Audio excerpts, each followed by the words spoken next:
আসসালামু আলাইকুম বন্ধুরা, রুহানি চিকিৎসালয়ে আপনাদের সবাইকে স্বাগত, আন্তরিক ভালোবাসা ও শুভেচ্ছা। আশা করি সকলেই ভালো আছেন। আল্লাহর বিশেষ রহমতে আমিও ভালো আছি। তো আজকে আপনাদের মাঝে যে বিদ্যাটা নিয়ে আসছি এটা মূলত লবঙ্গ অথবা পান লবঙ্গ অথবা পান বশীকরণ।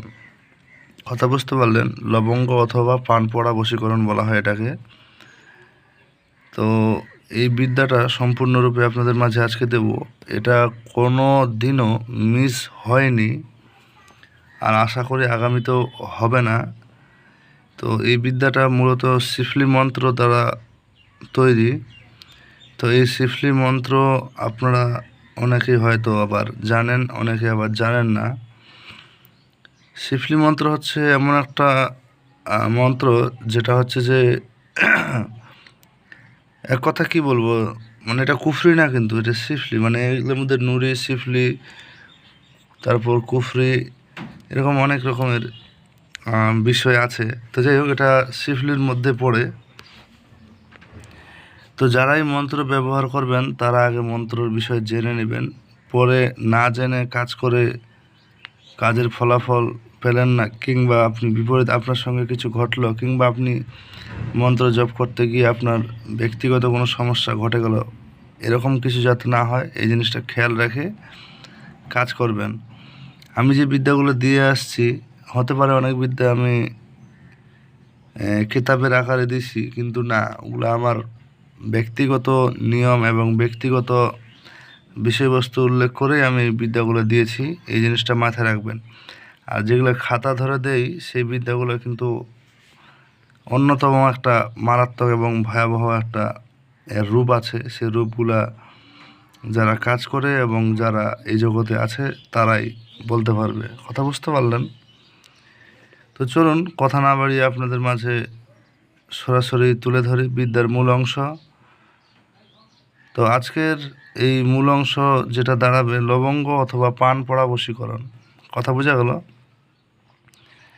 তো এই লবঙ্গ অথবা পান পড়া বশীকরণ আপনি যেভাবে করবেন সেটা আপনাদের মাঝে এখন স্পষ্ট করব, যাতে কোনো সমস্যা না হয়। প্রথমে বলে দেই, যদি চ্যানেলটাতে নতুন হন অবশ্যই সাবস্ক্রাইব করবেন, আর আপনি যদি আগে থেকে সাবস্ক্রাইব করে থাকেন তাহলে জানাই আপনাকে অসংখ্য অসংখ্য ধন্যবাদ। এটা হচ্ছে লবঙ্গ কিংবা পান পড়া বশীকরণের নরসিংহ সিফলি মন্ত্র। কথা বোঝা গেল? এতটা ডিটেলসে বলার প্রয়োজন পড়ে না, আমি তা বললাম। তো চলুন মন্ত্রটা আগে শুনে নেই। মন্ত্রটা হচ্ছে ওং জল কি যোগিনী পাতাল কা নাক जिसपे भेजो तिस पे लाख सोते सुख ना बैठे सुख फिर देखे मेरा मुख मेरी बांधी घुटे तो बाबा नरसिंह की জটা টুটে। এই যে এখানে একটা বিষয়বস্তু আছে যে নাম কোন জায়গায় বলবো, এখানে কিন্তু নামের উল্লেখ করার কোনো অপশানস নাই। আমি মন্ত্রটা আবার পড়ে শোনাই। ওং জল কি যোগিনী পাতাল কা নাক जिसपे भेजू तिस पे लाख सोते सुख ना बैठे सुख फिर देखे मेरा मुख मेरी बांधी टू घुटे तो বাবা নরসিংহ কি জটা টুটে। এখানে কিন্তু একটা কেরামতি সিস্টেম আছে, যে কেরামতি সিস্টেমটা আপনারা যদি না বুঝেন তাহলে কিন্তু বিদ্যা আপনার কোনো কাজে আসবে বলে আমার মনে হয় না। তো যার কারণে আমি বারবার বলি, গুরু গুরু নরপতি গুরু বিনে নেই গতি। তো গুরু ছাড়া কিন্তু কারোই গতি নাই। আজকে যে আমি আপনাদের মাঝে এই যে দুটা কথা বলি আর চারটা কথা বলি, এই যে বলতে পারছি, আমার পিছনে অবশ্যই কেউ না কেউ আছে। সে যেই হোক, কেউ না কেউ আছে, সেটা আমি কখনো কাউকে প্রকাশ করব না, এটাই স্বাভাবিক। কথা বোঝা গেল?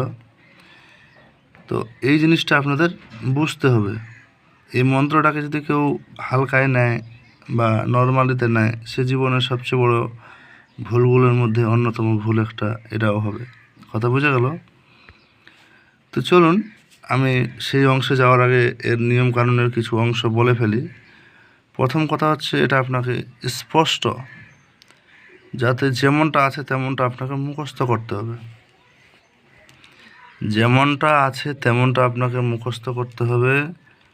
अंजल की जोगली पाताल का नाक, जिस पे भेजो तिस पे लाख, सोते सुख ना बैठे सुख, फिर देखे मेरा मुख, मेरी बांधी घुटे तो बाबा नरसिंह की जटा टूटे। ठीक है, तो এই জায়গাটাতে বিষয়গুলো এতদূর পর্যন্তই পড়বেন, মুখস্থ করবেন। কখন চেষ্টা করবেন সূর্য যখন উদিত হয় পূর্ব দিকে মুখ করে যদি ফাঁকা স্থানে বসতে পারেন ভালো, নচেত বাড়ির ছাদে বসবেন, কিংবা আপনার বাড়ির ছাদ না থাকলে বাড়ির যে কোনো দিকে, কিংবা আপনি নিজের ঘরেও বসতে পারেন। সূর্য সামনে থাকা লাগবে এমন ব্যাপার নাই। এবার আগরবাতি জ্বালিয়ে দিয়ে আপনি সুন্দরভাবে এটা মন্ত্রটা স্পষ্ট মুখস্থ করে নিলেন। মুখস্থ করে নেওয়ার পরে এবার আপনাকে এটা মুখস্থ হওয়ার পর উত্তর দিকে মুখ করে আবার আপনাকে 108 বার জপ করতে হবে। কথা বোঝা গেল? 108 বার যখন জপ হয়ে গেল, আপনি এখন এই মন্ত্রটা দিয়ে কাজে লাগাতে পারবেন। কিভাবে কাজে লাগাবেন এবার শুনুন। প্রথমত একটা বাতাসা নেবেন। কি নেবেন? একটা বাতাসা। তারপর আপনি নেবেন 4টি লবঙ্গ। লবঙ্গ সবাই চেনে আশা করি, এটা বলার প্রয়োজন নাই। 4টি লবঙ্গ, আমি বারবার বলছি, 4টি লবঙ্গ নেবেন, একটি বাতাসা। আমি প্রয়োজনে আপনাদের জন্য একটু লেখার ব্যবস্থা করি। এই যে 1 বাতাসা,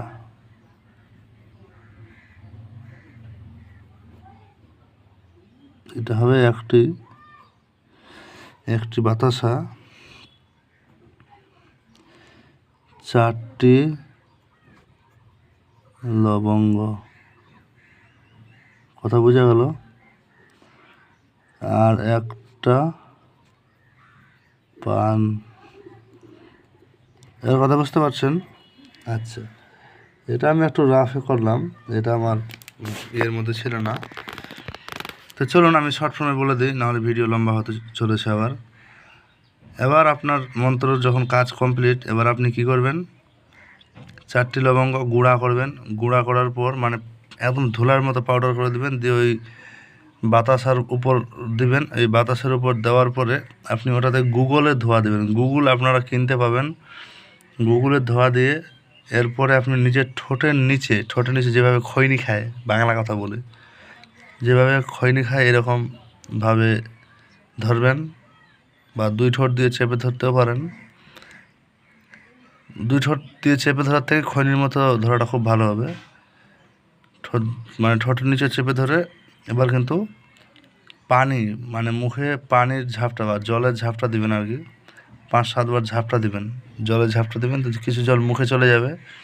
সেই যে জলটা মুখে গেলো সেই জলটা মুখে থাকবে। এবার মন্ত্রটা আপনারা মাত্র 7 বার উচ্চারণ করবেন, যেমনটা আছে তেমনটাই 7 বার উচ্চারণ করে ওই বাতাসা সহ ওই পানিটা বা জলটা মুখে কুলিকুচি করে না, কুলিকুচি করবেন, করে ওই পানি সহ বাতাসাটা বের করে দেবেন। বাতাসাটা বের করে দেওয়ার আবার গুগলে ধোয়া দেবেন। গুগলে ধোয়া যখন দেওয়া হয়ে গেল, এরপরে আপনার কাজ সম্পূর্ণ। এবার আবার 7 বার মন্ত্রটা পড়ে দিন ওর উপর দিয়ে, ওই যে বাতাসাটা হলো ওই বাতাসাটা এবার কী করবেন? মিষ্টি পান বানাবেন, ওই পানের মধ্যে ঢুকিয়ে দিয়ে আপনি কাঙ্ক্ষিত ব্যক্তিকে খাইয়ে দিন। তাৎক্ষণিকভাবে আপনি বশীকরণের রেজাল্ট পাবেন। আর যদি পানে না পারেন, যে কোনোভাবে ওইটা শরবতের মাধ্যমে খাওয়াতে পারেন, বাতাসাটা খাইয়ে দিলেই আপনার কাজ কমপ্লিট। কথা বোঝা গেল? মূলত আমি একটু বেশি বড় হয়ে গেল ভিডিওটা, আমি এত বড় করতে চাইছিলাম না। তো নিয়মগুলো এরকম যে বড় হয়ে যায়। তো যাই হোক, ভালো থাকবেন সবাই, আমার জন্য দোয়া করবেন, আর ভিডিওগুলো বেশি বেশি শেয়ার করবেন। ভিডিওটা যদি বেশি আপনাদের যদি ভালো লেগে থাকে তাহলে অবশ্যই একটা লাইক, কমেন্ট, শেয়ার, সাবস্ক্রাইব করবেন। কথা বোঝা গেল? তো ভালো থাকবেন, আশা করি আপনারা উপকৃত হবেন এই বিদ্যা দিয়ে।